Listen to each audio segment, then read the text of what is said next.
is the twice-daily routine for Joe Garsha and his family's 21 Jersey dairy cows, milking at 5 in the morning and 5 at night.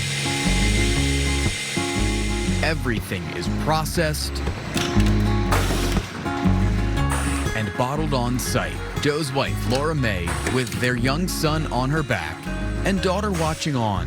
The milk goes in the fridge right in the store at Swain's Legacy Farm in Sanborn, a cream line A2A2 milk. So people who have previously had problems digesting conventional milk, they have no problem drinking this milk.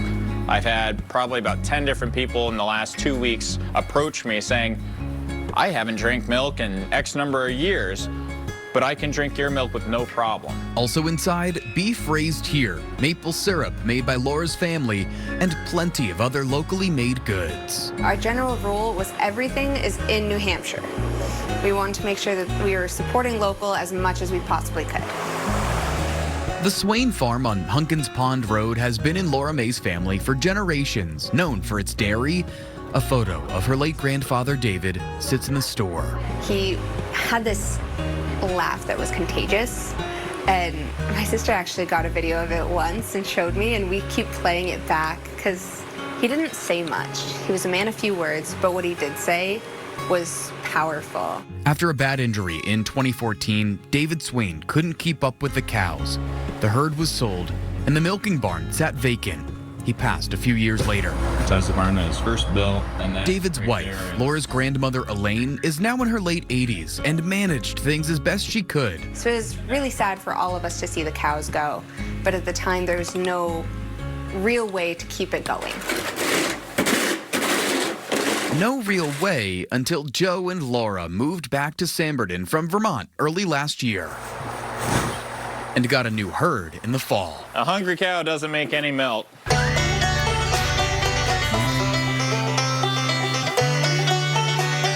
It was a dream to resurrect this farm to its fullest potential, and the opportunity arose that there was a herd of cows nearby that needed a home, and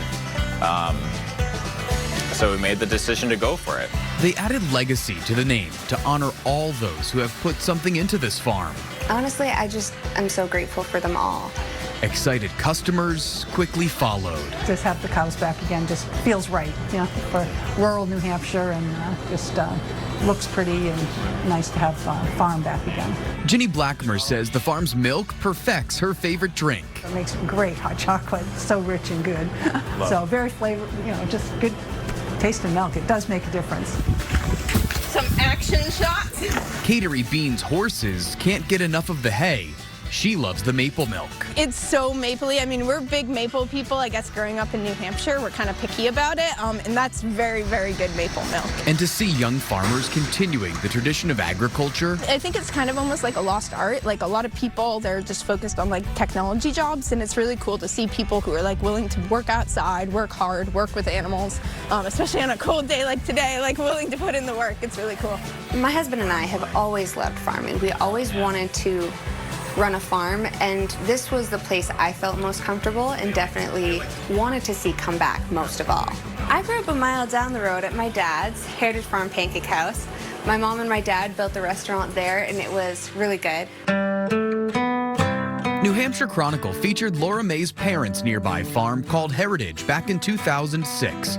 Here's Mom Rachel. We started building this building with about 90% or more of the wood that's here was logged off of the back property of the land. Telling us about the pancake house, petting farm, and more, which are still open seasonally. I grew up with it. Every day of my life I worked up there. Dad Matthew with a young Laura May on the right. Now, he's proud to have them so close once again. We're very excited for them, and we'll do all we can to help them out, to make this dream come true. Much of the focus then was about bringing people in to show them what farming's about. Like with hay rides in the summer.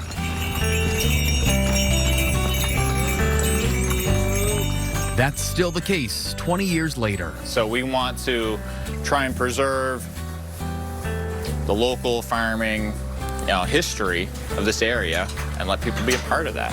So be a part of nature, be a part of the food production. And raising their family here, the next generation of this legacy. Farming is such a rich way to grow up, and to have that be my children's story and how they start, they get to be part of this. I am so grateful.